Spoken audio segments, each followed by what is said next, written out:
Ya. Bismillahirrahmanirrahim. Assalamualaikum warahmatullahi wabarakatuh. Waalaikumsalam warahmatullahi wabarakatuh. Puji syukur kita panjatkan atas kehadirat Allah Subhanahu wa taala karena berkat rahmat dan hidayahnya lah kita dapat berkumpul di tempat yang mubarakah ini guna melaksanakan perkuliahan. Tak lupa pula kita kirimkan salawat serta salam kepada baginda Nabi Muhammad sallallahu alaihi wasallam. Baik, pada kesempatan kali ini saya Alia Nur Fadila sebagai moderator dan di samping kiri saya, samping kanan saya Rahmawati Hamzah sebagai pemateri pertama, Amalia Yusuf sebagai pemateri kedua, Lucy Rahmawati sebagai pemateri ketiga, Nur Asura sebagai pemateri keempat, Fadlia Asna sebagai materi kelima, dan Faiko sebagai pemateri keenam. Baiklah, untuk mengefisienkan waktu, saya persilahkan kepada pemateri pertama yaitu Saudari Rahmawati untuk memaparkan materi. Baik, di sini saya akan menjelaskan tentang definisi pasar persaingan sempurna. Pasar persaingan sempurna merupakan struktur pasar yang paling ideal karena dianggap sistem pasar ini adalah struktur pasar yang akan menjamin terwujudnya kegiatan memproduksi barang atau jasa yang tinggi efisiennya. Ciri-cirinya yaitu perusahaan adalah pengambil harga, yang kedua setiap perusahaan mudah keluar atau masuk, yang ketiga menghasilkan barang yang serupa, keempat terdapat banyak perusahaan di pasar, kelima pembeli mempunyai pengetahuan sempurna mengenai pasar. Pasar persaingan sempurna itu di mana tidak ada pelaku ekonomi yang mempunyai kekuasaan pasar terhadap harga suatu produk. Pasar persaingan sempurna adalah suatu pasar di mana jumlah penjual dan pembeli sangat banyak dan produk atau barang yang ditawarkan sejenis atau serupa. Penjual yang harganya lebih tinggi tentu akan ditinggalkan oleh pembeli. Hal ini yang mendorong penjual untuk mengikuti saja harga yang berlaku di pasar. Contoh barang yang dijual pada bentuk pasar ini adalah beras, gandum, batu bara, kentang, dan lain sebagainya. Ada beberapa karakteristik agar pasar dapat dikatakan pasar persaingan sempurna, yaitu semua perusahaan memproduksi barang yang homogen. Produk yang homogen adalah produk yang mampu memberi kepuasan kepada konsumen tanpa perlu mengetahui siapa produsennya. Yang kedua, produsen dan konsumen memiliki pengetahuan atau informasi sempurna tentang harga produk dan input yang dijual sehingga konsumen tidak akan mengalami perlakuan harga jual yang berbeda dari satu perusahaan dengan perusahaan lainnya. Yang ketiga, output sebuah perusahaan relatif kecil dibanding output pasar. Yang keempat, perusahaan menjual produknya dengan berpatokan pada harga yang ditentukan pasar karena perusahaan tidak mampu mempengaruhi harga pasar. Yang kelima, semua perusahaan bebas masuk dan keluar pasar. Dalam pasar persaingan sempurna, faktor mobilitasnya tidak terbatas.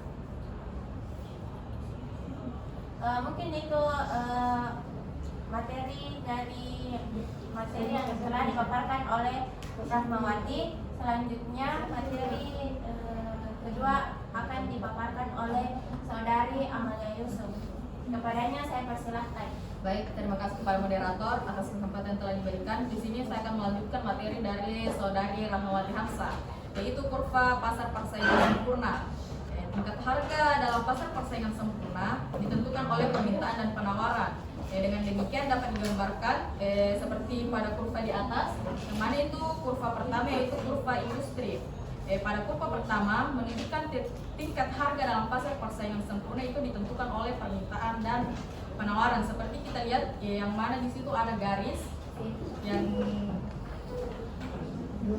yang garis permintaan yang semakin turun. Kemudian di situ ada garis penawaran yang semakin naik. Di situ akan bertemu pada titik yang mana itu akan mempengaruhi harga sebuah pasar. Kemudian di situ ada kurva yang kedua yang mana itu kurva perusahaan, menunjukkan jumlah output perusahaan relatif kecil dibandingkan dengan output pasar. Maka berapapun oleh perusahaan, harga relatif tidak berubah. Di sini kita bisa lihat di mana itu kurvanya menunjukkan kurva yang lurus begini.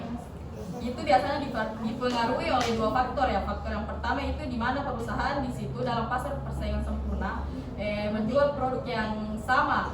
Kemudian faktor yang kedua yaitu perusahaan tidak menyediakan produk yang banyak sehingga kurvanya itu lurus. Harganya juga tidak berubah. Karena perusahaan individual bertindak sebagai price taker, maka kurva permintaan yang dihadapi oleh perusahaan berupa garis horizontal sebesar P. Kemudian kurva permintaan sama dengan kurva penerimaan rata-rata, sama juga dengan kurva penerimaan marginal, dan sama dengan harga itu selurus. Kemudian kurva permintaan total, kurva penerimaan total berbentuk garis lurus dengan sudut kemiringan positif, bergerak mulai dari titik 0,0. Saya kembalikan kepada moderator. Baik, terima kasih kepada saudari Ahlia Yusuf.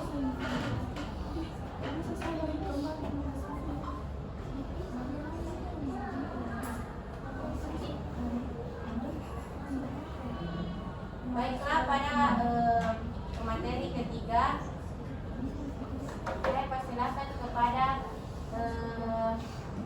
Lucy Rahmawati.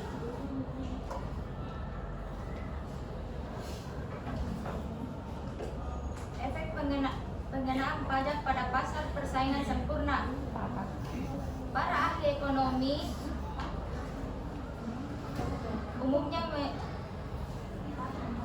umumnya menyepakati bahwa pajak perseorangan akan dikenakan pada keuntungan perseorangan.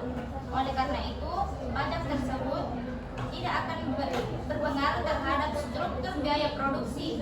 Suatu perseorangan yang didirikan dengan tujuan mencapai keuntungan maksimal tidak akan berusaha untuk menggeserkan pajak perseorangan kepada pihak lain.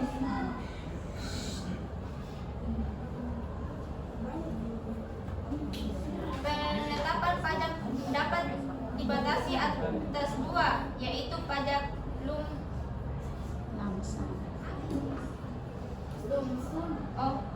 lumsum dan pajak spesifik. Kedua jenis penetapan pajak ini akan menghasilkan efek yang berbeda.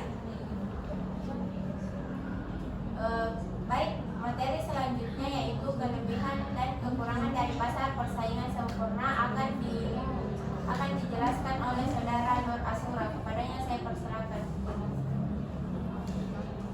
Baik, saya akan melanjut materi yaitu kelebihan dan kekurangan dari pasar persaingan sempurna. Karena kondisinya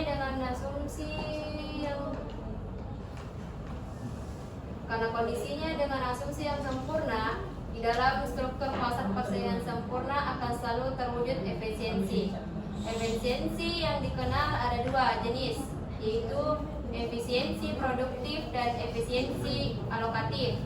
Beberapa kebaikan dari pasar persaingan sempurna dibandingkan struktur pasar-pasar yang lain adalah: 1.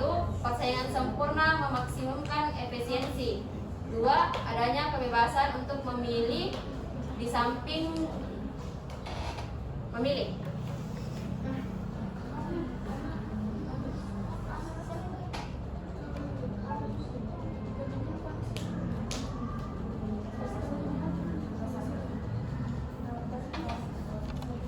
Baik, saya persilakan kepada saudari Fatia Asna untuk melanjutkan materi. Baik, selanjutnya pasar persaingan sempurna. Kelebihan kekurangannya.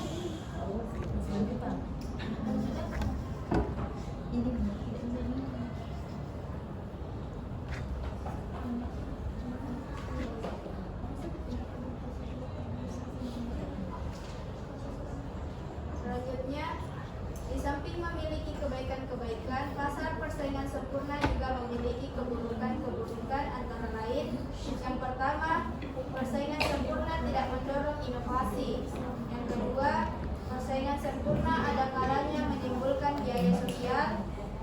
ketiga, membatasi pilihan konsumen. Yang keempat, biaya dalam pasar persaingan sempurna mungkin lebih tinggi. Dan yang terakhir adalah distribusi pendapatan tidak selalu rata. Baik, materi selanjutnya yaitu pasar persaingan sempurna dalam perspektif Islam akan dipaparkan oleh saudari Nur Faika. Kepadanya saya persilahkan. Pasar persaingan sempurna dalam perspektif Islam. Dalam Islam, umat muslim itu dianjurkan untuk berusaha apa saja selama masih dalam koridor syariah. Artinya selama usaha itu tidak melanggar ketentuan-ketentuan yang disyaratkan Allah Subhanahu wa taala. Mekanisme pasar yang dialami menurut Ibnu Taimiyah haruslah memiliki kriteria berikut. Yang pertama, orang-orang harus bebas untuk masuk dan keluar pasar. Yang kedua, tingkat informasi yang cukup mengenai kekuatan-kekuatan pasar dan barang-barang dagangan adalah perlu. Yang ketiga, unsur-unsur manipulistik harus dilenyapkan dari pasar sehingga segala bentuk kolusi antara kelompok para penjual dan pembeli tidak diperbolehkan. Yang keempat, homogenitas dan standarisasi produk sangat dianjurkan ketika terjadi pemalsuan produk, penipuan dan kecurangan-kecurangan dalam mempresentasikan barang-barang tersebut.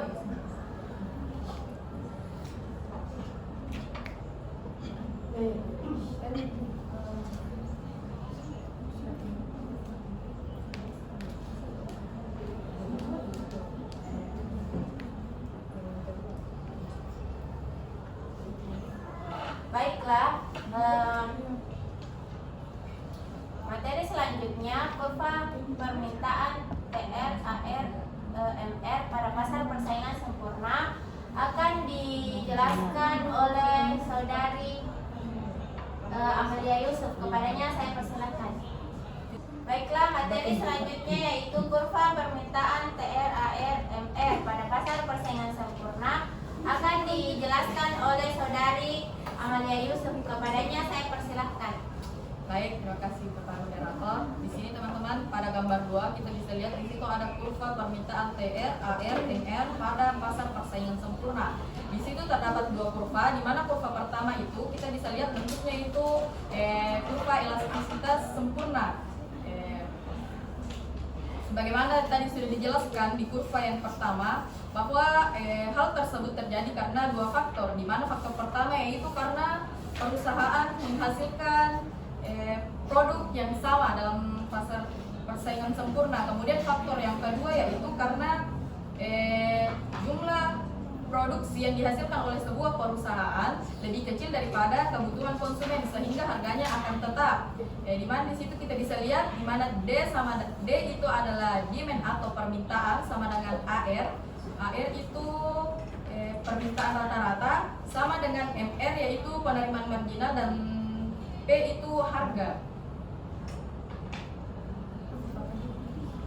Baik, saya akan menjelaskan kurva kedua, di mana pada kurva tersebut untuk mencari total revenue yaitu P kali Q, di mana P itu harga dan Q adalah kuantitas.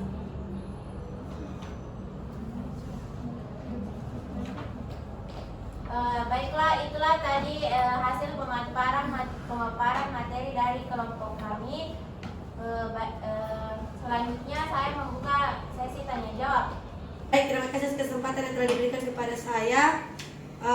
Dari segala banyak macam tadi penjelasan yang Anda berikan mengenai pasar persaingan sempurna, saya tadi terfokus pada perusahaan masuk dan keluar. Nah, pertanyaan saya itu apa peran masuk dan keluar perusahaan dalam menjaga pasar tetap kompetitif dalam pasar persaingan sempurna? Terima kasih.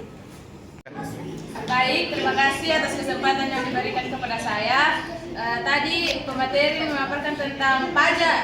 Nah, saya mau tanyakan di sini, apa itu pajak lumsum dan apa perbedaan pajak lumsum dengan pajak spesifik?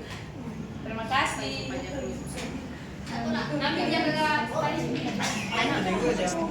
Baiklah, terima kasih kepada Saudari Nurfaika Ratnasari.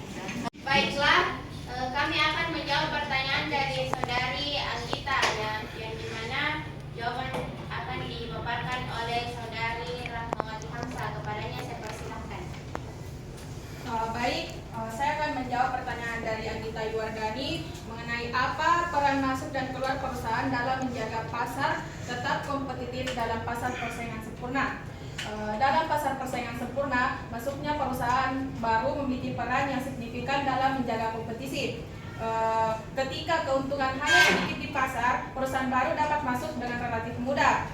Ketika perusahaan baru masuk, penawaran di pasar akan meningkat, menghasilkan persaingan yang lebih ketat dan tekanan pada harga. Dalam pasar persaingan sempurna, perusahaan yang tidak mampu menghasilkan keuntungan ekonomis yang jangka panjang cenderung keluar dari pasar.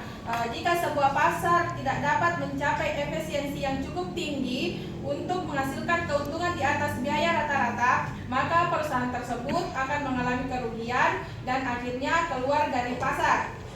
Dengan masuknya perusahaan baru yang dapat memasok produk serupa dan keluarnya perusahaan yang tidak menguntungkan, pasar persaingan sempurna menjadi tingkat persaingan yang sehat.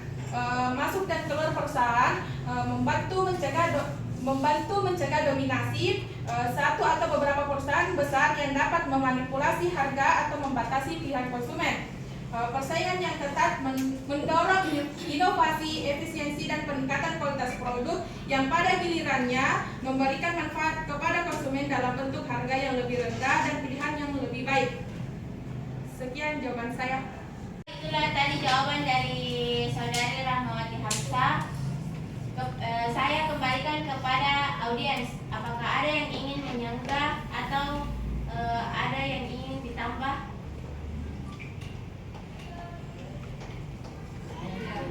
Kalau tidak ada, saya kembalikan kepada penanya Saudari Anggita. Terima kasih atas jawaban yang telah diberikan. Jawaban yang Saudari Rahma mungkin berikan cukup puas. Terima kasih. Ya, terima kasih Saudari Anggita. Ya, sama-sama. Akan menjawab pertanyaan Saudari Faika. Pajak lumsum adalah pajak yang dikenakan sebesar jumlah tertentu berapapun jumlah output yang diproduksikan dan dijual. Penetapan pajak ini dapat mengurangi atau bahkan menghilangkan keuntungan monopolis tanpa mempengaruhi harga dan output.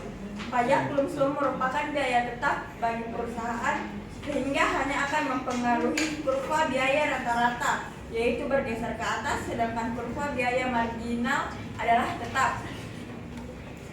Sedangkan perbedaannya dengan pajak spesifik, yaitu pajak spesifik adalah pajak yang dikenakan per unit output.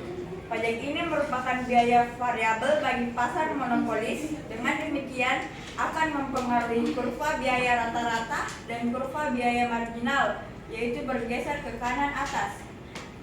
Sekian jawaban saya kembalikan kepada moderator. Baiklah, itulah tadi jawaban dari Saudari Faika. Saya kembalikan kepada audiens. Apakah ada yang ingin ditambah atau disanggah? Amat terkendali.